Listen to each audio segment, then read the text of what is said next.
বর্ষাকালটা তবে পড়েই গেল কলকাতায়। ব্যোমকেশের হাতেও এখন তেমন একটা কাজ নেই। সে এখন কোনো জটিল কেসের অপেক্ষায় দিন গুনছে। ওকে জিজ্ঞেস করলেই বলে, বুঝলে ভাইয়া, অনেকদিন ধরেই মনটা কেমন উসকুস করছে। কোনো একটা জটিল রহস্যের সমাধান না করতে পারলে না আমার মাথাটা না ঠিক খুলছে না। কিন্তু আজকাল আর সেরকম মাথা খাটানো অপরাধী আছে কোথায়? সবই তো ওই ছিচকে চোর, আর না হলে খুনের আসামি, খুন করে পুলিশের হাতে ধরা পড়ে যাওয়া পার্টি। শিক্ষিত মাস্টার মাইন্ডের প্রচন্ড অভাব।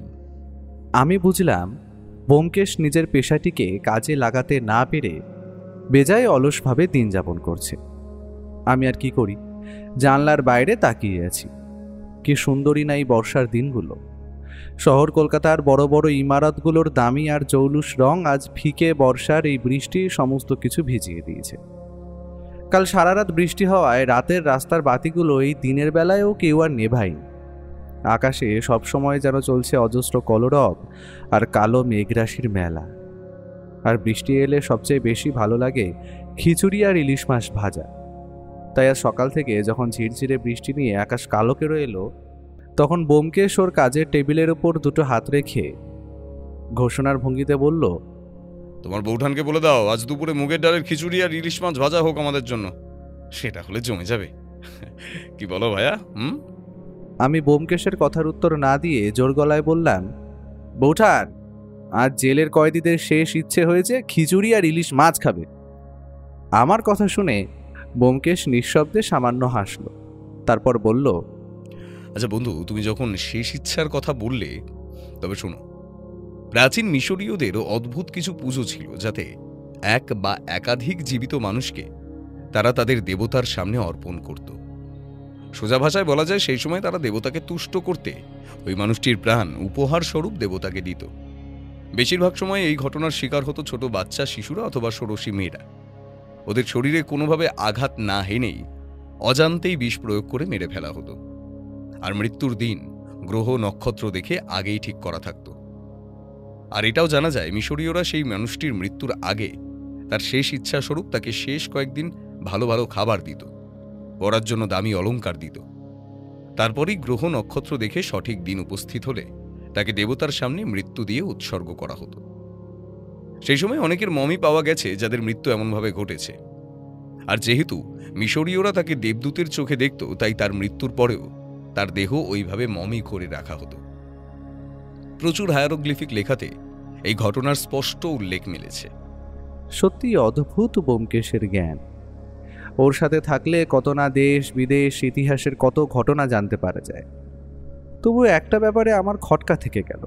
আমি বললাম, তার মানে তুমি কি বলতে চাইছো বলো তো? আমাদের শেষ ইচ্ছে পূরণ? আমার কথাটা শেষ হওয়ার আগেই বৌঠানের কথা শোনা গেল। কোনো কাজ বাজ তো নেই, তাই বসে বসে খালি বাবুরা পা দোলাবে আর ফরমাইশ করবে। বলি, তুমিও তো এখন ফাঁকা সময় বাড়ির কাজে একটু হাত লাগাতে পারো গো। বলিহারি তোমাদের, ঠাকুরপোর থেকে অন্তত এইটা আশা করা যায় না। আমি বুঝলাম বৌঠান হয়তো আমাদের কথোপকথন কিছুটা শুনেছে, তাই এমন মনোভাব। দরজা দিয়ে ঢুকে সে আমায় উদ্দেশ্য করে বলল, ঘরে তো ইলিশ মাছটা নেই, তবে মাছ ভাজাটা কি করে হবে শুনি? আমার আজ খিচুড়ি আর ইলিশ মাছ ভাজাই চাই, এর অন্যথা হবে না। ইলিশ মাছ ভাজা খেতে হলে বাজার থেকে মাছটা নিয়ে আসতে হবে, এই আমি বলে রাখলাম। বলেই বৌঠান রান্নাঘরের দিকে চলে গেল। তবে দুপুরে খেতে বসে কিন্তু দেখলাম ব্যোমকেশেরই জয় হয়েছে। গরম খিচুড়ি, আলু ভাজা, ইলিশ মাছ ভাজা আর সর্ষে ইলিশ। ব্যোমকেশ হাত ঘষতে ঘষতে একটা অদ্ভুত শব্দ করে বলল, এই না হলে ভারতবর্ষের গৃহ আইন, যতই বন্দী হোক না কেন তার ইচ্ছেরও দাম দেওয়া হয়। আমি বৌঠানের উদ্দেশ্যে বললাম, তুমি যে বললে বাড়িতে মাছ নেই? ছিল নাই তো, নেহাত রামু কাকা বাজার থেকে নিয়ে এলো তাই। বাহ রামু কাকা, তোমার জবাব নেই। সেই তো, আর আমি যে হাত পুড়িয়ে রান্না করলাম তার বেলায় কিছু নেই। ব্যোমকেশ ইলিশ মাছ ভাজা একটা কামড় দিয়ে বলল, ঠিক ঠিক, তোমার হাতেও জাদু আছে, এই জন্যই তো তোমায় এতটা ভালোবাসি। এরপর দুপুরের খাওয়াটা আমাদের বেশ ভালোই জমল। শুধু জমলো বললে ভুল হবে, বৌঠানের হাতের রান্নার গুণেই হোক কিংবা খিদের জন্যেই হোক, খেয়ে যখন উঠলাম বুঝলাম বাড়াবাড়ি রকমের খাওয়া হয়ে গেছে। দুপুরের ভাত ঘুমটা একটু বেশি হয়ে গেছিল। যখন উঠলাম তখন প্রায় সন্ধে। কাকা ততক্ষণে আমাদের চা দিয়েছে। চা খেতে খেতে ব্যোমকেশের সাথে কথা হচ্ছিল। ঠিক এমন সময় কাকা এসে জানালো, দাদাবাবু সেই পুলিশ সাহেব এইছেন, তোমার সাথে দেখা করতে চাইছেন। দাসবাবু বোধ করি, পাঠিয়ে দাও। বেশি দেরি লাগলো না, কারণ ঘরে হন্তদন্ত হয়ে যিনি ঢুকলেন তিনি দাসবাবুই বটে। আর ঘরে ঢোকার সময় তার কপাল দিয়ে যতটা ঘাম বেরোতে দেখলাম, সহজেই বোঝা যায় তিনি দাঁড়ায় আছেন আর কিছু বলার জন্য সবিশেষ উত্তেজিত। এমনিতেই লোকটার শরীরটা একটু বেশি ভারী। যদি কোনোদিন রেসের মাঠে ভদ্রলোক দৌড়ান, তবে ওনার আগে ওই বড় ভুঁড়িটাই প্রথম হবে। তবে ব্যোমকেশবাবু, বলছি কি, হাইলি সাসপিসিয়াস ব্যাপার। এখন গেলে হয়তো সচক্ষে দেখতে পাবেন ব্যাপারটা। পুলিশ ইতিমধ্যে তদন্ত শুরু করে দিয়েছে। আমি এই ডিউটি দিয়ে ফিরবো বলে বেরিয়েছি, তার মধ্যে আসে খবরটা। আর কেসটা হয়েছে আমার থানার এলাকায়, তাই ভাবলাম আপনাকেও নিয়ে যাই। আপনার হাতেও তো তেমন কোনো কেস নেই, চলুন না আমার সাথে। আপনারও মাথা খাটানোর একটা খোরাক হবে, অপরদিকে পুলিশেরও সাহায্য হবে। আমি জানি দাসবাবু মাঝে মধ্যেই জটিল কোনো কেস হলে তাতে ব্যোমকেশের সাহায্য নেয়, আর বোধ করি এটাও কোনো জটিল রহস্যের ব্যাপার। ব্যোমকেশ আর আমি বেশি দেরি করলাম না, তাড়াতাড়ি তৈরি হয়ে নিলাম। নিচে দাসবাবুর জিপ দাঁড়িয়েছিল। আমরা যেতেই জিপ স্টার্ট দিল। দাসবাবু বলে দিলেন যতটা তাড়াতাড়ি হোক স্পটে পৌঁছানোর কথা। গাড়িতে যেতে যেতে ব্যোমকেশ দাসবাবুকে জিজ্ঞেস করলো, আচ্ছা, পেরেক পোটার ব্যাপারটা কিন্তু ঠিক বুঝতে পারলাম না দাসবাবু। মানে কেউ কি রাগের বশে জিনিসটা গেঁথে দিয়েছে কারো শরীরে, কিন্তু এতে রহস্যের কি আছে তো বুঝতে পারলাম না ঠিক। এই কয়দিন পেপার দেখেননি মনে হচ্ছে। আপনি 3 দিন আগের পেপার খুঁজলেও পেতেন ঘটনাটা, যদিও খুব ছোট করে বেরিয়েছিল। আর ব্যাপারটা পুরোটাই অ্যাক্সিডেন্ট রূপে দেখা হচ্ছিল, তাই হয়তো রিপোর্টারটা চেপে গেছে।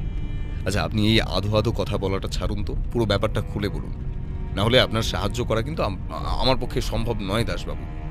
আরে চড়ছেন কেন? এই কম বয়সী গোয়েন্দাদের এটাই সমস্যা। আচ্ছা শুনুন তবে, 3 দিন আগে ওই রাত ধরুন 11টা নাগাদ ঘটে ঘটনাটি। লোকটির নাম বিশ্বম্বর রায়, যিনি পেশায় একজন রিটায়ার্ড আর্মি অফিসার ছিলেন। বয়স ধরুন ওই 40-এর কাছাকাছি। আর রিটায়ার্ড করার পর তিনি একটি সরকারি ব্যাংকে সিকিউরিটি গার্ডের চাকরি করতেন। তিনি যখন বাইকে করে রাতে ফিরছিলেন, তখন ঘটে ঘটনাটি। একটি অতি দ্রুত মালবাহী লরির সাথে সংঘর্ষ হয় লোকটির। গাড়ির সাথে ধাক্কা লাগার সাথে সাথেই শরীরটি থেতলে যায়, আর বাইকটি ছিটকে পড়ে অপর পাশে। শরীরে এমন বাজেভাবে ধাক্কা লেগেছে যে তার দেহ দেখে শনাক্ত করা যায়নি। পরে গাড়ির ডিটেলস আর পাওয়া কিছু পরিচিত পত্র দেখে শনাক্ত করা হয়। তবে সবচেয়ে আশ্চর্যের কি জানেন ব্যোমকেশবাবু? লোকটাকে যখন পুলিশ ডিসকভার করে, তখন ওর গলায় পাওয়া যায় একটা গেঁথে থাকা শার্প পেরেক। পেরেকটা গলায় ঠিক এমন মাছ বরাবর ঢুকেছে যে সাধারণ কোনো মানুষের হলে তৎক্ষণাৎ তার মৃত্যু ঘটত সেই পেরেকের আঘাতে। তবে যেহেতু অ্যাক্সিডেন্টের কেস, পেরেকের ব্যাপারটা চেপে যাওয়া হয়। তবে আজ সেমভাবে একটা লোকের গলায় পেরেক বিঁধে যাওয়ার কারণে মৃত্যু ঘটেছে। বাকি আপনি গেলেই বুঝতে পারবেন আশা করি। ঘটনাটা ঘটেছে তাও কটা আন্দাজ? ওই ধরুন সন্ধ্যার দিকে। ততক্ষণে বোধ করি অন্ধকার নেমে গেছিল। আর কোনটা ঘটেছে এমন একটা জায়গায় সেটা পুরোপুরি শুনশান এলাকা। বেশি একটা লোক রাতের বেলা সেই এলাকা দিয়ে চলাচল করে না। আর আমার মন বলছে এটা খুন। আর আমার ডিপার্টমেন্টের একজন অফিসার এমন একটা অদ্ভুত তথ্য জানালো যে আমি শুনেই তো অবাক। কারণ 2টি মৃতদেহের পাশ থেকেই নাকি উদ্ধার হয়েছে একটি সবুজ রঙের ছাতার উপরের কাপড়ের অংশ। তার মানে আপনি বলতে চাইছেন ছাতার পুরো অংশ না, শুধু উপরের কাপড়ের অংশটা, তাই তো? দাসবাবু মাথা নেড়ে সম্মতি দিলেন। একদমই তাই। আপনি এখন গেলেই দেখতে পাবেন। তবে এখন অন্ধকার হয়ে গেছে, রাতের বেলা একটু অসুবিধা হবে মনে হচ্ছে। তবে আমি উপযুক্ত লাইটের বন্দোবস্ত করতে বলেছি। সত্যি বলতে জায়গাটা দূরেই বুঝতে পারলাম, কারণ আমাদের ঘড়ি বলছে প্রায় 7:30-এর কাছাকাছি। পৌঁছতে পৌঁছতে লেগে গেল প্রায় 8টার কাছাকাছি। জায়গাটা একটা হাইওয়ের উপর। রাস্তায় স্ট্রিট লাইট থাকলেও অপেক্ষাকৃত এই জায়গাটায় লাইটের পরিমাণ অনেকটাই কম। দাসবাবুর আগে 4টে জিপ আগে থেকেই সেখানে দাঁড়িয়েছিল। সেইগুলোর আলোতে এই জায়গাটা স্পষ্ট, আর সাথে যোগ হয়েছে পুলিশের হাই পাওয়ারের টর্চ। আসলে আমি আর ব্যোমকেশ বহু কেসে মৃতদেহ দেখতে গেছি তদন্তের জন্য, কিন্তু রাতের বেলা অন্ধকারে এই প্রথম। সত্যি বলতে আমি ভেবেছিলাম যে হালকা ভিড় হয়তো থাকবে, কিন্তু ফাঁকা রাস্তা হওয়ার দরুন এখানে কিছুই নেই। মার্ডার স্পটে চারিপাশে এদিক ওদিক ইতস্তত ছড়িয়ে রয়েছে কয়েকজন পুলিশ। মৃতের শরীরের চারপাশে সাদা রঙের ডেট মার্ক দিয়ে ঘিরে রাখা হয়েছে। ব্যোমকেশকে দেখলাম প্রথমেই নেমে লাশটার কাছে চলে গেল। তারপর হালকা নিচু হয়ে সে বডিটাকে মন দিয়ে দেখতে লাগলো। আমি এবার সামনে গিয়ে দেখলাম বছর 35-এর একজন ভদ্রলোক। লোকটার মুখে অবস্থান করছে কাঁচা পাকা খোঁচা খোঁচা দাড়ি। হাইট প্রায় 6 ফুটের কাছাকাছি হবে, সহজেই আন্দাজ করা যায়। লোকটাকে আমরা দেখছি, এমন সময় একজন পুলিশ এগিয়ে এসে আঙুল দেখিয়ে দিয়ে বলল, ব্যোমকেশ বাবু, এই দেখুন, গলার কাজটা ভালো করে লক্ষ্য করুন, এখানে একটা পেরেক গেঁথেছে। ব্যোমকেশ আরেকটু কাছে গিয়ে দেখে বলল, ও মাই গড, এতটা ডিপ যখন পেরেকটা গেছে, সুতরাং বলা যায় প্রচণ্ড পরিমাণে ফোর্স দিয়ে এটা এখানে প্রবেশ করানো হয়েছে। আর এতটা মাঝ বরাবর, তাই সহজে আন্দাজ করা যায়। পেরেকটা গলায় ঢোকার সঙ্গে সঙ্গেই রক্তক্ষরণ হয়, আর তৎক্ষণাৎ গলা দিয়ে শব্দ করারও টাইম পায়নি লোকটা। তার আগেই যন্ত্রণাতে মৃত্যু ঘটেছে লোকটার। আমিও দেখলাম মৃতদেহটা। ব্যোমকেশ ভুল কিছু বলে। পেরেকটা পুরোপুরি গেঁথে আছে গলার অংশে, আর সেই স্থান থেকে রক্তক্ষরণ হয়ে রক্ত জমাট বেঁধে রয়েছে রাস্তায়। ব্যোমকেশের কপালে একটা বড় ভ্রুকুটি দেখে বুঝলাম ও কিছু একটা রহস্য ধরতে পেরেছে। অল্প সময় পর ব্যোমকেশ লোকটার পায়ের কাছের কিছুটা অংশ দেখে অবাক হওয়ার ভঙ্গিতে বলল, আচ্ছা দাসবাবু, আপনার একটা ব্যাপার লক্ষ্য করেছেন কি? আপনাদের এটা আগে চোখে পড়ার কথা ছিল। বাইক অ্যাক্সিডেন্ট আর প্যান্টে একটু ঘষা বা পায়ের কাছে কোনো ক্ষত চিহ্ন নেই। স্ট্রেঞ্জ না? পাশে দাঁড়িয়ে থাকা পুলিশটি বলল, ওই যে রাস্তার যে স্থানে সাদা রং দিয়ে মার্ক করা রয়েছে, বাইকটা ওখানে পড়েছিল। অপরদিকে বাইকটা প্রচণ্ড ভারী, আর বাইকটা রয়্যাল এনফিল্ডের। বাইকে কিন্তু অ্যাক্সিডেন্টের দাগ স্পষ্ট রয়েছে, কারণ জায়গায় জায়গায় সেটি ঘষটে গেছে আর পার্টস ভেঙেছে। আমরা ওটা রাস্তার একপাশে রেখে দিয়েছি। ব্যোমকেশ কথাটা শুনে খানিকটা হাসল, তারপর বলল, এই যে ভুতুরে ব্যাপার, হ্যাঁ? আপনারা বলছেন বাইক ঘষটেছে আর বাইকের অ্যাক্সিডেন্ট হলো, তবু যে বাইক চালাচ্ছিল সে তো বাইক নিয়েই পড়েছে, সুতরাং তার শরীরে কোনো ইনজুরি থাকবে না কেন? এটা তো সহজ ব্যাপার। আমি তৎক্ষণাৎ বললাম, আচ্ছা ধরো লোকটাকে অপর দিক থেকে আসা কেউ প্রথমে পেরেক দিয়ে আঘাত করে, তারপর লোকটা পেরেকের আঘাতেই নিয়ন্ত্রণ হারিয়ে ফেলে আর দূরে ছিটকে যায়। তার জন্য হয়তো তার পায়ে তেমন একটা চোট লাগেনি। ব্যোমকেশ এবার এগিয়ে গেল দাসবাবুর দিকে। তিনি জিপের কাছে আরেকজন পুলিশকে কিছু একটা বোঝাচ্ছিলেন, আর তার হাতে ছিল সবুজ রঙের একটা ছাতার ওপরের অংশ। ব্যোমকেশ এগিয়ে গিয়ে দাসবাবুর হাত থেকে সেটা হাতে নিয়ে দেখতে দেখতে বলল, অদ্ভুত ব্যাপার কিন্তু এটা দাসবাবু। ছাতা আছে, ছাতার লোহার হুকগুলোও আছে, কিন্তু নেই খালি ছাতার ধরার ধাতব অংশটা। অদ্ভুত ব্যাপার। আগের বারের খুনের ক্ষেত্রে তো এটাই পাওয়া গিয়েছিল আশা করি। তবে তার মানে কি খুনি? এবার বডিটা পোস্টমর্টমের জন্য পাঠাতে হবে। আপনাদের দেখা শেষ আশা করি। আর দেরি না করলে তাহলে আমি বডিটা নিয়ে যাবার ব্যবস্থা করি, কেমন? অবশ্যই তাড়াতাড়ি করুন, তবে আপনার কাজ হলো রিপোর্ট আসার সঙ্গে সঙ্গেই আমায় ইনফর্ম করা, কেমন? আমার মন বলছে পুরো ব্যাপারটা যতটা সাধারণ দেখাচ্ছে ততটা সাধারণ নয়। এর পেছনে লুকিয়ে আছে কোনো বড় ষড়যন্ত্র। দেখাই যাক আমার অনুমান সঠিক হয় কিনা। দাসবাবু এবার মাথা চুলকে বললেন, ঠিক আছে, আপনি যেমন বলবেন তেমনটাই হবে। তাড়াহুড়োর তো কোনো ব্যাপার নেই। তা লোকটার ডিটেইলস কি বলে একটু বলুন শুনি দাসবাবু। দাসবাবু মাথা নেড়ে বললেন, হ্যাঁ হ্যাঁ, পরিচয়, তাই তো? দাঁড়ান, এই তো লোকটা বেশ বড় লোক, ব্যোমকেশবাবু। আর পেশায় প্রমোটার, নাম অনিমেষ সান্যাল। বয়স 35-এর কাছাকাছি। সে সন্ধ্যার দিকে মদ্যপ অবস্থায় তার বাড়ি ফিরছিল নিজের রয়্যাল এনফিল্ড বাইকে। পেরেকটি কোনোভাবে সোজাসুজি তার গলায় এসে লাগে আর মৃত্যু ঘটে। আর পরিবারের ডিটেলসটা নিতে ভুলে গেছেন নিশ্চয়ই। বাড়ির লোককে তো খবর পাঠাতে হবে। বাড়ির লোক লাশ শনাক্তকরণ না হলে যে সেটা আমাদেরই অসুবিধা কাজে। আপনার দ্বারা দেখছি। দাসবাবু মুখটা একটু জয়ের ভঙ্গিতে তুলে উঁচু গলায় বললেন, প্রচুর টাকা আর ক্ষমতার প্রতিপত্তি থাকায় কিছুদিন ধরে শোনা যাচ্ছে পরকীয়ার সাথে যুক্ত ছিল লোকটা। এর বাবা মা কেউ বেঁচে নেই। 5 বছরের বিয়ে করা স্ত্রী আছে খালি। খবর পাওয়া যাচ্ছে ইদানিং স্ত্রীর সাথে ওনার সম্পর্ক খুব একটা ভালো নয়। আর তাদের মনোমালিন্যের অপর প্রধান কারণ হলো তাদের এত বছর বিয়ের পরও কোনো সন্তান ছিল না। এখনো অবধি এতটা জানা গেছে। থাক থাক দাসবাবু, এতেই হবে। এখন লোকটার বাড়ির ঠিকানা জোগাড় করে রাখুন। রাতে বাড়িতে মহিলাকে খবর দিন। আর অপর যে ব্যক্তি মারা গিয়েছিলেন 3 দিন আগে, এক্স আর্মি যিনি, ওনার ডিটেইলড ফাইল কিন্তু আমার চাই কালকের মধ্যে। বডির পরীক্ষা হয়ে গেলেই তার রিপোর্ট আমায় ফোন করে জানাবেন, ঠিক আছে? এখন চলি, সকালে দেখা হচ্ছে। তাহলে চলো ভাইয়া। দাসবাবুর অপর এক পুলিশ জিপ আমাদের বাড়ি ছেড়ে আসেন। আমরা যখন ফিরি সময় তখন প্রায় 10টার কাছাকাছি। রাতে খাওয়া দাওয়া সেরে শুতে যাওয়ার আগে আমি ব্যোমকেশের ঘরে গিয়ে দেখি ও হাতে সিগারেট জ্বালিয়ে এদিক ওদিক ইতস্তত পায়চারি করছে। আমি জিজ্ঞেস করলাম, তুমি কি কিছু বুঝতে পারছো এই কেসটার ব্যাপারে? আর দেখো, আমায় সব থেকে ভাবাচ্ছে ওই পেরেকটা। ওই রকম সঠিকভাবে গলার ঠিক মাঝখানে ওটা বিঁধলো কিভাবে? প্রশ্নটা যে আমার মাথাতেও আসেনি তা কিন্তু না, তবে একটা বিষয় পরিষ্কার যে এমন কিছু ভাবে পেরেকটা প্রচণ্ড ফোর্সে মারা হয়েছে।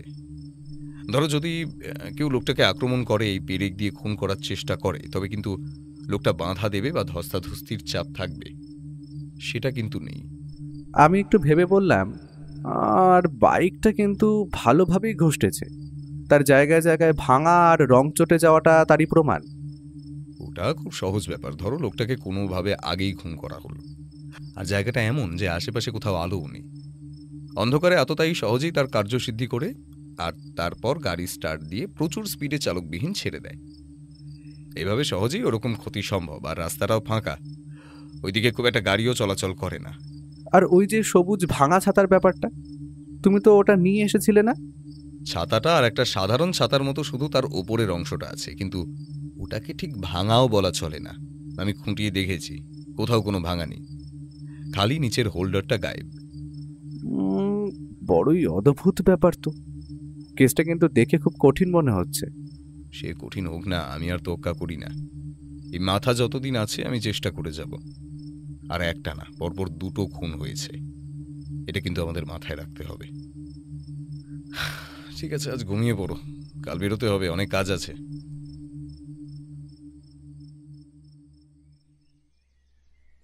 পরের দিন সকালে যখন ঘুম ভাঙলো, দেখি ঘড়িতে তখন প্রায় বেলা 9টার কাছাকাছি। ব্যোমকেশ সকাল সকাল আমায় ডাকিনি, এটা দেখে প্রচণ্ড অবাক হলাম। আমি বৈঠকখানায় গিয়ে দেখি ও তখন কার সাথে টেলিফোনে কথা বলতে ব্যস্ত। শেষের দিকে বলতে শুনলাম যে 12টায় আমরা যাচ্ছি। আমি একটা বড়সড় হাই তুলে বললাম, তা আমরা আজ কোথায় যাচ্ছি? ও একটা সিগারেট ধরিয়ে সোফায় বসতে বসতে বলল, সকালে প্রথমে আমরা 10টার দিকে যাচ্ছি এক্স আর্মি অফিসার বিশ্বম্ভর বাবুর বাড়িতে। ওনার অ্যাক্সিডেন্ট হয়েছে, তাও 4 দিন হতে চলল, তাই এখন ওখানে একটু শোকের ছায়া কমেছে আশা করি। যতই এই ঘটনাটা অ্যাক্সিডেন্ট বলে চালানো হোক, আমার মতে এটাও হয়তো নিখুঁত খুন। আর তাড়াতাড়ি তৈরি হয় নাও, দাসবাবু আসছেন আমাদের নিয়ে, উনিই যাবেন কিন্তু। পুলিশ নিজেদের মতো জেরা তো করেছে আশা করি। তাতে কি, আমার কাজ আমাকে করতে হবে, আর এখানে ওদের বয়ান নেওয়াটা সবথেকে মূল্যবান কাজের মধ্যে পড়ে। কিন্তু আমি যতটা শুনেছি, ওনার বাড়িতে এখন উপস্থিত মোটে 2 জন, আর ওনার নিজের বোন আর অপরজন হলেন ওনার প্যারালাইজড বাবা। তাই ওই ভদ্রলোকের সাথে কথা বলে কিছু হবে বলে তো মনে হয় না। মহিলাই যতটা সাহায্য করতে পারেন। দেখা যাক না, শুধু তো ওখানেই নয়, একটু ন্যাশনাল লাইব্রেরি যেতে হবে কিছু তথ্য সংগ্রহ করতে। তরিৎ জেঠুর থেকে এই ব্যাপারে জানা ভালো লোক নেই আশা করি। আমি আগে একটু বলে রাখি, তরিৎ জেঠু কিন্তু আমাদের নিজেদের কোনো জেঠু নন। তিনি বাবার এক বন্ধু, ন্যাশনাল লাইব্রেরিতে চাকরি করেন। তবে লোকটার জ্ঞান অনেক, আর অদ্ভুত একটা নেশাও আছে। তা হলো খুব দরকারি কিছু খবর লাইব্রেরিতেই নিউজ কাটিং করে বড় বড় ডায়েরিতে জমায়। আজ থেকে 25 বছরের মধ্যে কোনো ঘটনা থাকলেও সেটা যদি গুরুত্বপূর্ণ হয়ে থাকে, সেটা তরিৎ জেঠুর নখও দর্পণে। আমরা সকালের খাওয়া দাওয়া শেষ করে হালকা জামা কাপড় পরে তৈরি হয়ে নিলাম। তার মধ্যে নিচে ভারী জিপের হর্নের আওয়াজ কানে এলো। বুঝতে পারলাম দাসবাবু এসে পড়েছেন, আমাদের জন্য নিচে অপেক্ষা করছেন। আমরা ঠিক 35 মিনিটের মাথায় কলকাতার জ্যাম কাটিয়ে একটি একতলা বাড়ির সামনে পৌঁছলাম। দাসবাবু জিপে বসেই বললেন, বাড়ির অবস্থা দেখে কি বুঝতে পারছেন মশাই? রিটায়ার্ড আর্মি অফিসার, তবে টাকা তো ভালোই থাকার কথা ছিল। তারপর আবার এখন ব্যাংকে সিকিউরিটি গার্ডের চাকরি করতেন। তবে বাড়ির অবস্থা এতটা শোচনীয় হবার কারণটা তো বুঝলাম না। দাসবাবু হেসে বললেন, আমি বুঝিয়ে দিচ্ছি। সূত্র মারফত জানা গেছে লোকটার কিন্তু ভালো মতো ক্লাবে যাওয়ার অভ্যাস ছিল, অর্থাৎ জুয়ার অভ্যাসটা খুব ভালো মতোই লেগেছিল। আর ভালো পরিমাণ অর্থ লোকটা জুয়ায় হেরেছিল। আর যেদিন অ্যাক্সিডেন্টটা হয় লোকটা কিন্তু অত রাতে মদ খেয়েই গাড়ি চালিয়ে ক্লাব থেকে ফিরছিল। ব্যোমকেশ কথাগুলো শুনে আর কিছু বলল না। আমরা প্রবেশ করলাম বাড়ির ভিতরে। বাড়ির সদর দরজায় 3 বার কড়া নাড়ার সঙ্গে সঙ্গে ভিতর দিয়ে একটা মহিলা কণ্ঠ বলল, কে এসেছেন? দাসবাবু একটু গলা খাকারি দিয়ে বলল, আমি লালবাজার থানা থেকে আসছি। সুনয়না দেবী, আপনি নির্দ্বিধায় দরজাটা খুলুন। আপনার দাদার মৃত্যুর ব্যাপারে কিছু কথা বলার আছে। একটু দাঁড়ান, আমার হাত পরিষ্কার নয়, হাতটা ধুয়ে এসে কথা বলছি, একটু অপেক্ষা করুন।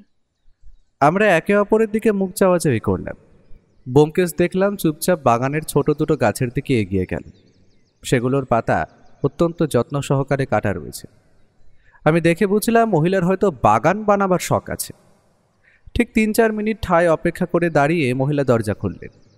আমাদের দেখে ওনার মুখ যে খুব প্রসন্ন নয় তার বলে দিতে হয় না, কারণ ঘরে প্রবেশ করতেই মহিলা গজগজ করে বলে উঠলেন, এই তো 2 দিন আগে আপনাদের পুলিশের লোক এসে কত কিছু জেনে গেল, আবার কিসে জেরা বলুন তো? দেখছেন বাড়িতে দাদার মৃত্যুর শোক এখনো কেউ কাটিয়ে উঠতে পারেনি, তার উপর বাবার এই দশা। আসুন, কি জিজ্ঞেস করবেন করুন, তারপর তাড়াতাড়ি কাজ শেষ করুন, আমার অনেক কাজ পড়ে আছে। নমস্কার। আমার অনুমান বলছে আপনার দাদা শুধুমাত্র একটি অ্যাক্সিডেন্টে মারা যাননি, ওনাকে হত্যা করা হয়েছে। আর আমরা সেই দোষীকে খুঁজে বার করতেই আপনার সাহায্য আশা করছি। দাদার কথা বলছেন? ওকে মারবে না তো কি পুজো করবে? জানেন তো ব্যোমকেশ বাবু, জুয়ারির শত্রুর অভাব হয় না। দেখুন, হয়তো কারো টাকা দিয়ে শোধ করতে পারেনি, তারাই হয়তো শেষ করে দিয়েছে মেরে। লোকটা বেঁচে থাকলেও শান্তি দিত না আমাদেরকে। যা টাকা রিটায়ার করে পেয়েছিল সব টাকাই জুয়াতে উজাড় করেছিল। বাবার যা সম্পত্তি ছিল সেটাও শেষ করেছে জুয়াতে। এখন আমাদের বেঁচে থাকার জন্য শুধু পড়ে আছে জীর্ণ বাড়িটা। মরেও মনে হয় আমাদেরকে শান্তি দেবে না। ব্যোমকেশ মহিলার কথা শুনে দুঃখ পেল কিনা জানি না, সে বলল, আমি অত্যন্ত দুঃখিত সুনয়না দেবী, তবে আপনার দাদাকে খুন করতে পারে এমন কোনো লোককে আপনার সন্দেহ হয়? দাদা মাঝখানে অনিমেষ সান্যাল নামের একজন বয়স 35-এর প্রমোটারের সঙ্গে বন্ধুত্ব করেছিল। লোকটা আমাদের বাড়িতেও এসেছিল 2-1 বার। লোকটাকে আমার সন্দেহ হয়, কারণ যেদিন বাড়িতে আসে খুব খারাপ নজরে আমার দিকে তাকিয়েছিল। দেখেই মনে হয় একটা অসভ্য লোক। আমি দাদার মুখে শুনেছি যে ওর বাড়িতে নাকি যাতায়াত ছিল। হয়তো এই লোকটা বা দাদার কোনো পুরনো কোনো শত্রু দাদাকে মেরেছে, কি জানি। তবে দাদার অ্যাক্সিডেন্টটা তো বাজেভাবে হয়েছে যে শরীরটাকে শনাক্ত করা যায়নি। আমার মনে হয় না এটা নিছক কোনো খুন। এটা তো সত্যি একটা অ্যাক্সিডেন্টও হতে পারে। আপনার বাবার ঘরে কি একবার যেতে পারি? মানে ওনাকে একটু দেখতে চাই, যদি হয় একটু কথা বলেও দেখতে পারি।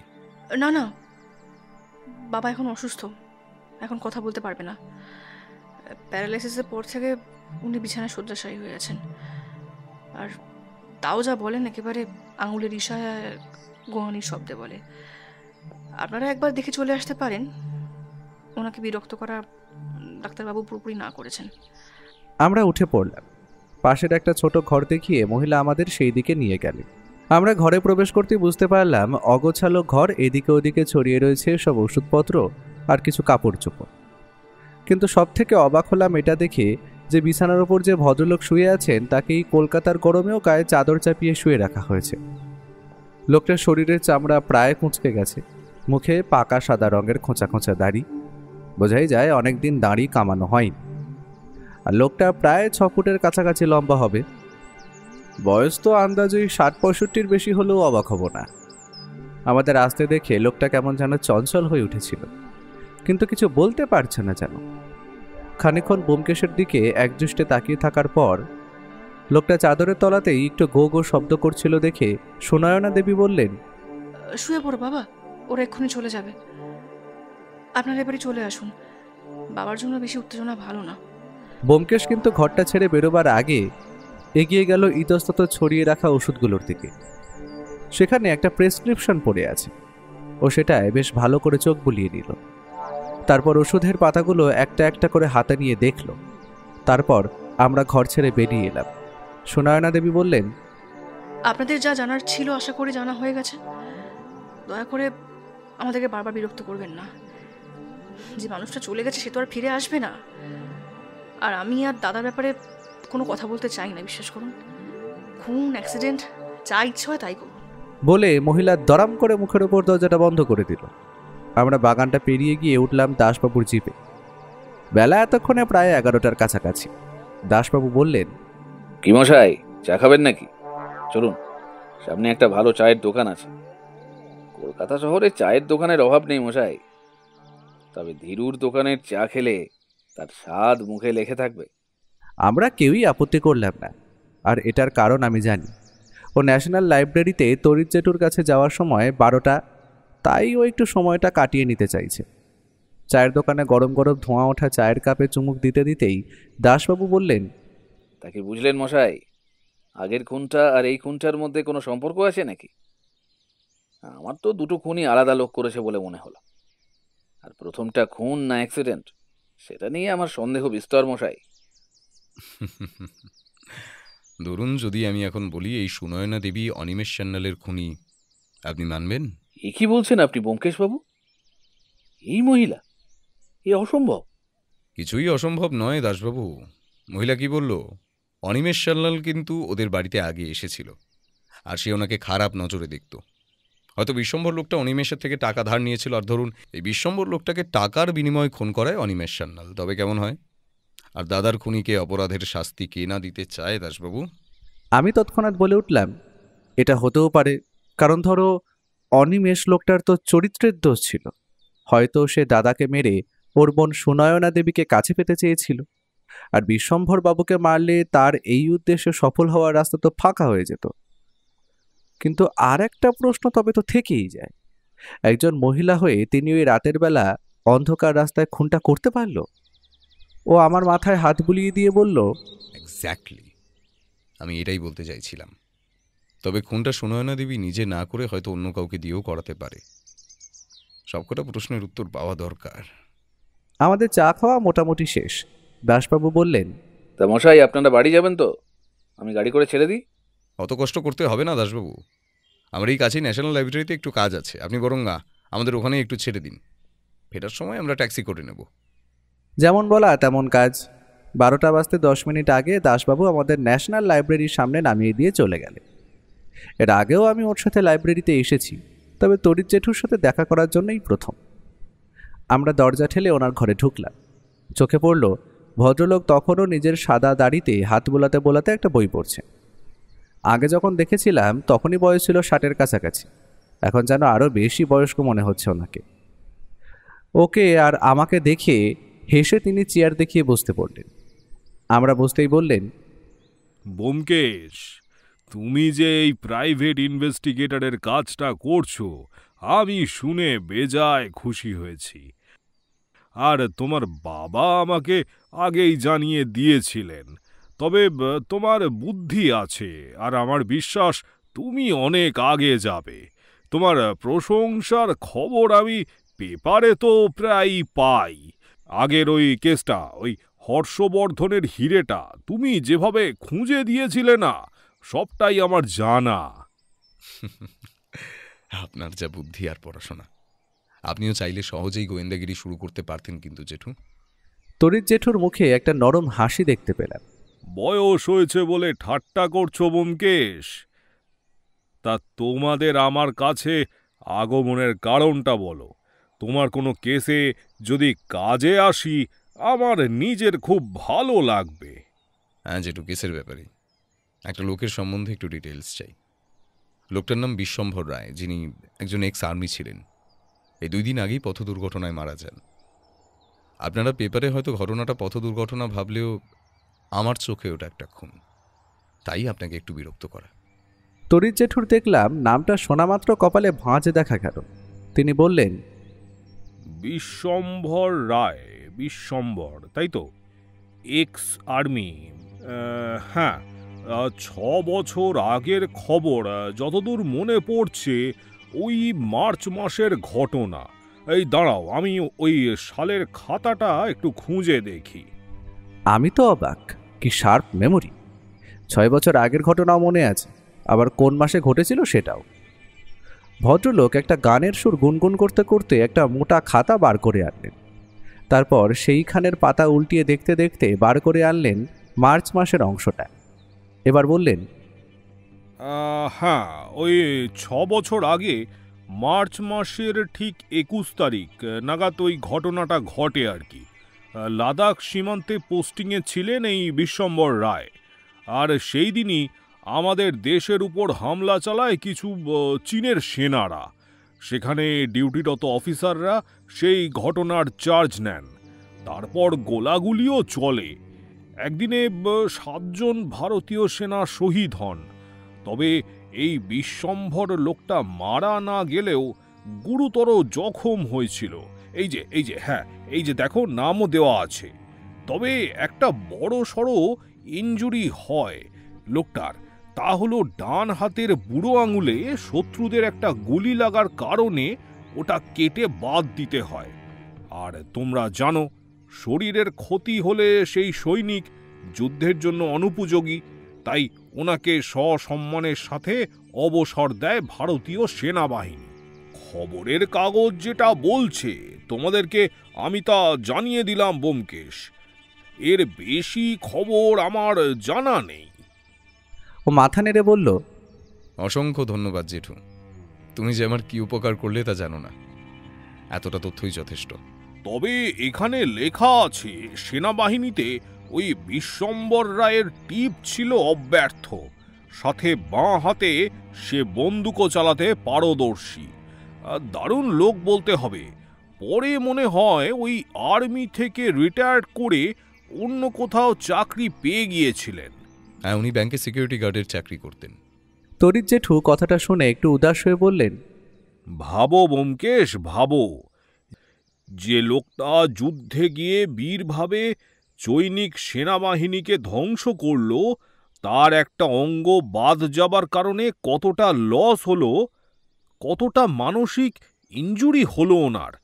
আর মিলিটারি মেজাজ থেকে সোজা সিকিউরিটি গার্ডের চাকরি, কতটা হতাশ হতে হয় মানুষকে তার জীবনে। ভাবো ব্যোমকেশ। ব্যোমকেশ সম্মতি জানালো। উঠে দাঁড়িয়ে নমস্কার জানিয়ে বলল, অসংখ্য ধন্যবাদ জেঠু। আপনি না থাকলে এতগুলো অদ্ভুত তথ্য আমার জানা বাকি থেকে যেত। আচ্ছা, আবার যদি দরকার পড়ে আমি কথা দিলাম আপনার কাছে আসব। ভালো থাকবেন। আমরা যখন বাড়ি ফিরলাম তখন প্রায় বেলা 1টার কাছাকাছি। খাওয়া দাওয়া শেষ করে একটা ভালো মতো ভাত ঘুম দিলাম। ও আগেই বলেছিল যে আমরা বিকেল বিকেল নাগাদ অনিমেষ সান্যালের বাড়িতে যাব। সন্ধ্যা তখন ওই 6টার কাছাকাছি। কলকাতা শহরে যান চলাচল করছে সর্বত্র। কারা যেন অজান্তেই রাস্তায় ল্যাম্পপোস্টগুলো জ্বালিয়ে দিয়ে গেছে। আমি বললাম, ট্যাক্সি নেবে নাকি? তার দরকার পড়বে না, বেশি দূরে নয়, আমাদের বাড়ি থেকে মিনিট 20 হাঁটার পথ। গল্প করতে করতে পৌঁছে যাব। তাই চলো তাহলে। আজ ফুটপাতে বেশি ভিড় নেই, তাও বর্তমান গাড়ির হর্নের আওয়াজ, পাশ দিয়ে যাওয়া বাসের কন্ডাক্টরের চিৎকার, ওপাশ দিয়ে ফেরিওয়ালার শব্দ, সব মিলিয়ে কিন্তু কলকাতা তার জায়গাতেই আছে। রাস্তায় বাতিগুলো জ্বলে গেছে। ও আর আমি পথ ধরে হাঁটছি। মামাই বলল, চলো ভাইয়া, একটা গলির ভেতর দিয়ে যাওয়া যায়। একটু অন্ধকার হবে ঠিকই, কিন্তু তাড়াতাড়ি পৌঁছে যাবে। সত্যি বেশ সময় কমই লাগলো। আমরা সেই রাস্তা পেরিয়ে বড় রাস্তায় পড়ার সাথে সাথেই আমাদের চোখে পড়লো এক পেল্লায় দোতলা বাড়ি। বাড়ির গেটটাই অনেক বড়। একটা পাহারাদার গেটে বসে আমাদের দেখেই তাড়াতাড়ি গেট খুলে দিল। বাড়ির দরজা অবধি সেই আমাদের এগিয়ে দিল। বেশ বড় একটা বাগান বাড়ি অবধি চলে গেছে। তার মাঝখানে পাথর বিছানো রাস্তা। সেইখানে একটা সাদা রঙের অ্যাম্বাসেডার গাড়ি দাঁড়িয়ে আছে। ও এগিয়ে গিয়ে ডোরবেল টিপতেই সামনে একটা চাকর এসে দরজা খুলে দিল আর আমাদের নিয়ে গেল একটা বসার ঘরে। চাকরটা আমাদের বসতে বলেই চলে গেল, সাজানো বহু সুন্দর সুন্দর মূর্তি আর ফুলদানি দিয়ে। বোঝা গেল অনিমেষ সান্যালের পয়সার অভাব ছিল না, আর ওনার স্ত্রী বোধ করি ঘর সাজানোর শখ আছে। মহিলা এখন সত্য বিধবা হয়েছেন। আমাদের সাথে কেমনভাবে কথা বলবেন আমি সেটাই ভাবছি। আমাদের আর কিছুক্ষণ অপেক্ষা করিয়ে ওপরে সিঁড়ি দিয়ে নেমে এলেন সাদা কাপড় পরিহিতা অনিমেষ সান্যালের সদ্য বিধবা হওয়া স্ত্রী। মহিলা আমাদের দেখে বললেন, আপনারা বসুন এখানে, চা বলি। পুলিশ আমাকে ফোন করে বলেছিল যে আপনারা আসবেন, কিন্তু বুঝতেই তো পারছেন আমি এখনো অতটা প্রস্তুত নই আপনার উত্তর দেওয়ার জন্য। না না, আপনাকে বিব্রত করার মতো কিছু প্রশ্ন আমরা করব না। তবে ওনার ব্যাপারটা যেহেতু খুন, তাই এটা আমায় করতেই হবে। প্রত্যক্ষ দোষীকে খুঁজে বার করতে। মহিলা মাথা নেড়ে বললেন, দেখুন, যদি খুনের কথা বলেন, ও যে খুন হতে পারে তা আমি আগে থেকেই জানতাম। মানুষটা বিয়ের 2-3 বছর আগে সাধারণ থাকলেও ধীরে ধীরে কয়েক বছরে যেন পশুতে পরিণত হয়েছিল। আপনার কাউকে সন্দেহ হয় যে আপনার স্বামীকে হত্যা করতে পারে, অথবা কোনো শত্রু? দেখুন, ধনী মানুষের শত্রু সর্বত্র।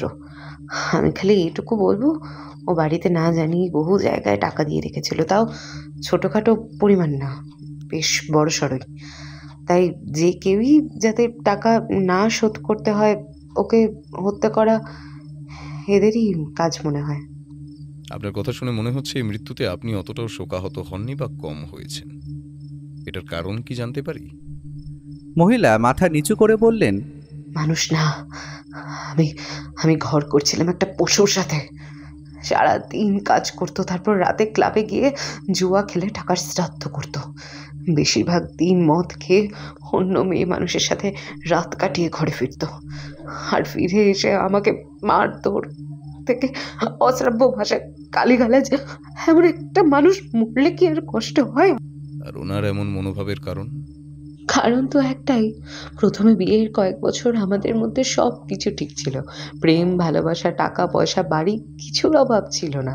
কিন্তু কয়েক বছর কাটার পর যখন সে জানতে পারলো আমি ওকে কোনোদিন সন্তান সুখ দিতে পারবো না, তবে থেকে এইসব কাণ্ড। আর কিছু আলাদা তথ্য আপনি আমাকে বলতে পারবেন মিসেস সান্যাল? আমার একটা লোকের ওপর সন্দেহ হয় যে এই খুনটা করতে পারে। বিশ্বম্ভর রায় নামক একটা লোকের সাথে ওর ভালোই সম্পর্ক তৈরি হয়েছিল কয়েকদিন আগেই। বোঝেন তো, জুয়ারির বন্ধু জুয়ারি হবে না, তা তো আর সম্ভব না। ঠিক আছে মিসেস সান্যাল, আজ আমরা উঠি। তবে অন্য কোনো অজানা তথ্য মাথায় এলে আমাদের ফোন করে সাহায্য করবেন। তারপর আর আমরা সেইখানে বসি, নমস্কার জানিয়ে বেরিয়ে পড়লাম। বেরোনোর আগে মহিলা আমাদের বললেন, আপনারা ফিরবেন কিসে? ট্যাক্সি ডেকে দেব? ও হাসি মুখে বলল, না না, এর কোনো দরকার নেই, আমরা চলে যাব, আমাদের কাছেই বাড়ি। আমরা আবার হাঁটতে শুরু করলাম। পরে বুঝেছিলাম মহিলার পরামর্শটা মেনে নিলে হয়তো ভালোই করতাম। আমরা আবার বড় রাস্তা পেরিয়ে আবার সেই গলির পথেই গেলাম। আগের বার আসার সময় বেশ তাড়াতাড়ি হয়েছিল। আমি ওকে প্রশ্ন করলাম, আচ্ছা কি বুঝলে তুমি? ওনার কথা শোনার পর মনে হচ্ছে মহিলা বিশ্বম্ভর রায়ের মৃত্যুর ব্যাপারে হয়তো কিছুই জানেন না। আর লোকটা তো মরে গেছে, তাই ওনার ওপর সন্দেহ করাটা অযৌক্তিক নাকি? ও নিজের মনে কিছু বিড়বিড় করতেই যাচ্ছিল। আমার কথা শুনে বলল, একটা সোজা জিনিস মাথায় আসছে না আমার। বিশ্বম্ভরের বোন সন্দেহ করে অনিমেষ সান্যালকে, আর অনিমেষ সান্যালের স্ত্রী সন্দেহ করেন বিশ্বম্ভরকে। কেসটা এতটাই অদ্ভুত যেন আমার মাথাটাতে সেটা আরো বেশি করে জট পাকিয়ে যাচ্ছে। আচ্ছা একটা ব্যাপার ভাবো, ধরো ওই মহিলাই কোনো লোক দিয়ে অনিমেষ সান্যালকে খুন করায়। মোটিভ, লোকটা মহিলার উপর দারুণ অত্যাচার করত, আর সে মরলে সব সম্পত্তির মালকিন এমনিও তিনি হতেন, আর সেটার প্রমাণ আমরা আজই পেলাম। কিন্তু তার স্বামীর মৃত্যুতে তিনি অতটা শোকাহত নন। কিন্তু ও চলতে চলতে আমার পিঠে চাপড় মেরে বলল, সাবাস, এটাও হতে পারে। আমিও ব্যাপারটা ভেবে দেখেছি, হলেও তা হতে পারে। আচ্ছা তুমি সুনয়না দেবীকেও সন্দেহ করছো? আমার তো মনে হলো না যে তিনি এসবের মধ্যে জড়িয়ে আছেন বলে। এখানে কাউকেই বিশ্বাস করা যায় না। অনেক খুনের কেস দেখলাম, এটা একটু বেশি ঘোরালো বলে মনে হলো আমার, জানো তো। আমরা এগোচ্ছি গলির একটা অন্ধকার অংশ দিয়ে। সব জায়গায় অল্প স্বল্প আলো থাকলেও সেই জায়গাটা একটু বেশি অন্ধকার। আমরা সেইখান দিয়ে এগিয়ে যাব, এমন সময় হঠাৎ করে সামনে একটা বড় ডাস্টবিন চোখে পড়লো আমাদের। তার চারপাশে বড় ময়লার স্তূপ। সেইখান দিয়ে ভেসে আসছে একটা গোঙানির শব্দ। ও বোধ করি শব্দটা শুনেছে, তাই এক পা করে আমরা সেই দিকে এগিয়ে গেলাম। কেউ যেন গোঙানির শব্দে বলছে, বাঁচাও বাঁচাও, আমি মরে যাব, আমি মরে যাব, যদি কেউ থাকো আমায় বাঁচাও। আমি তৎক্ষণাৎ ওর মুখের দিকে চেয়ে বললাম, এই হয়তো কারো আমাদের সাহায্যের দরকার আছে, চলো এগিয়ে যাই, যদি কোনোভাবে লোকটা সাহায্য করে প্রাণটা বাঁচানো যায়। আমি প্রথমে কাছে এগিয়ে গেলাম লোকটার দিকে। হঠাৎ করেই ওর দিক থেকে ভেসে এলো একটা তীব্র চিৎকার। ভাইয়া, কাছে যাবে না লোকটার, সরে যাও ওখান থেকে। আর সঙ্গে সঙ্গে একটা তীব্র ধাক্কা অনুভব করলাম শরীরে। আর ধাক্কা খাওয়ার সাথে সাথে এই অন্ধকারে মিশে থাকা লোকটাকে আবছা দেখতে পেলাম। আর যেটা দেখলাম সেটা দেখে আমার মুখ দিয়ে কথা বেরোনোর জোগাড়, কারণ লোকটার হাতে ধরা আছে একটা সবুজ রঙের ছাতার ওপরের অংশ। অন্ধকার ছায়ামূর্তি এবার উঠে দাঁড়িয়েছে। ও আমাকে ধাক্কা দেওয়ার দরুন নিজেও পড়েছিল রাস্তার এক কোণে, কিন্তু ও যে কতটা ফিট তার পরিচয় আমি সঙ্গে সঙ্গে পেলাম। ও একটা জাম্প করে উঠে দাঁড়ালো, আর তার কয়েক সেকেন্ডের মধ্যেই ছায়ামূর্তির ছাতার দিক থেকে খুট করে একটা তীব্র শব্দ শোনা গেল, আর সঙ্গে সঙ্গে একটা শোঁ শব্দ করে কিছু তীব্র গতিতে ছুটে গিয়ে ধাতব শব্দ সৃষ্টি করে আঘাত হানল লোহার ল্যাম্পপোস্টে। আমার ততক্ষণে বুঝতে বাকি নেই তাই লক্ষ্যভ্রষ্ট হয়েছে এই সুযোগ। তাই আমি লোকটার দিকে ঝাঁপিয়ে পড়লাম, কিন্তু লোকটা প্রায় 6 ফুটের কাছাকাছি, আর শরীরের গড়ন দেখেই বোঝা যায় তার শরীরে শক্তির অভাব নেই। সে আমাকে তীব্র গতিতে ঠেলা মেরে ফেলে দিল রাস্তার এক কোণায়। ঠিক এমন সময় লোকটা সুযোগ বুঝে ছুটে পালানোর চেষ্টা করলো, কিন্তু হঠাৎ আমার ওর দিকে নজর গেল। বুঝলাম ও লোকটার ওপর হামলে পড়েছে। প্রবল ধস্তাধস্তির শব্দ আসছে কানে। একটা কালো শরীর ঝাঁপিয়ে পড়েছে ওর উপরে, আর তার হাতে সেই সবুজ রঙের ছাতাটা। আমি অন্ধকার লক্ষ্য করে দেখলাম লোকটাকে একটা মোক্ষম প্যাচ দিয়ে ধরাশায়ী করলো, কিন্তু একটা আচমকা ছাতার লোহার অংশটার আঘাত পড়ার সাথে সাথেই ও মাটিতে, আর সেই ফাঁকে লোকটা ছাতাটা নিচে ফেলে তীব্র গতিতে ছুটে পালালো।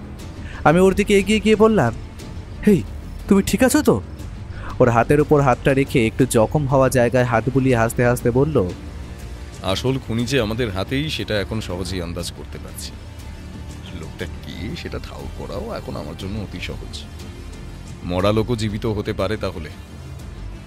আমি কিছুই বুঝতে পারলাম না যে ও কি বলতে চাইল। ওর মাথায় যে কিছু চলছে সেটা ও ছাড়া কেউ জানে না। আমি এবার এগিয়ে গেলাম নিচে পড়ে থাকা সবুজ ছাতাটার দিকে। সেটা তুলে নিয়ে আমরা এগিয়ে গেলাম। গলিটা দিয়ে এগিয়ে গিয়ে পড়লো বড় রাস্তা, আর সেখানে একটা ট্যাক্সি আগে থেকেই দাঁড়িয়েছিল। আমরা উঠে বসতেই গাড়িটা চলতে শুরু করলো। আমরা এগিয়ে চললাম বাড়ির পথে। পথে ওর মুখটা দেখলাম গম্ভীর, মানে ও কিছু একটা নিয়ে চিন্তা করছে। বাড়িতে খাওয়ার টেবিলেও কিছুই বলল না। আমি জানি এখনও নিজেকে ডুবিয়ে দেবে নিজের ভাবনার জগৎ। ওর মনে এখন চলছে হাজারো প্রশ্নের ঝড়। খাওয়া দাওয়া শেষ করে যখন ওর ঘরে গেলাম, তখন ও নিজের মনে একটা সিগারেট জ্বালিয়ে টেবিলের ওপর রাখা ছাতাটা ভালো করে দেখছে। আমায় কাছে দেখে সেটা মুখের সামনে তুলে বলল, ভালো করে দেখো, এই যে ছাতার সবুজ রঙের অংশটা, অর্থাৎ যেটা কাপড়ের অংশ, সেটা কিন্তু এই দারুণ অস্ত্রকে লুকোনোর কাজ করত। আর এই যে বলে ওপরের অংশটা খুলে পাশে রাখতেই বেরিয়ে এলো ছাতার নিচের লম্বা ধাতব অংশ, আর সেটার নিচে একটা ধাতব বোতাম চোখে পড়ল। ও কোথা থেকে জানি না এটা পেরেক জোগাড় করেই রেখেছিল। ধাতব নলের মতো অংশ দিয়ে সেটা প্রবেশ করিয়ে বন্দুকের মতো সেটা ঘরের একটা দেওয়ালের দিকে তাক করে বোতামটা টিপে দিল, আর সঙ্গে সঙ্গে সেটা খুট শব্দ করে পেরেকটা প্রচণ্ড তীব্র গতিতে বিঁধে গেল দেওয়ালে। ঘটনাটা নিজের চোখে দেখে আমি তো অবাক। ও বলল, ভেবে দেখো লোকটা কত বড় মাস্টার মাইন্ড। এই ধরনের অস্ত্রর কথা আমরা কখনো কল্পনাও করতে পারি না, আর এটা সে একটা ছাতার মধ্যে লুকিয়ে খুনগুলো করলো। আমি হঠাৎ করেই ওকে প্রশ্নটা করেই বসলাম, আচ্ছা, যে লোকটা এইরকম অস্ত্র বানাতে পারে সে তো আর একটাও আগে থেকে বানিয়ে রাখতে পারে, তাই না? আর সে তো আমাদের হাত থেকে ছাড়া পেলেও এবার অন্য কারো উপর আঘাত আনতে পারে। আমার কথা শোনার সাথে সাথেই ও কি যেন একটা ভেবে ক্ষোভে ফেটে পড়ে বলল, সেটা বুঝতে আমার এতটা দেরি হয়ে গেল। লোকটাকে আমার বাঁচাতেই হবে, না হলে ও শেষ করে ফেলবে।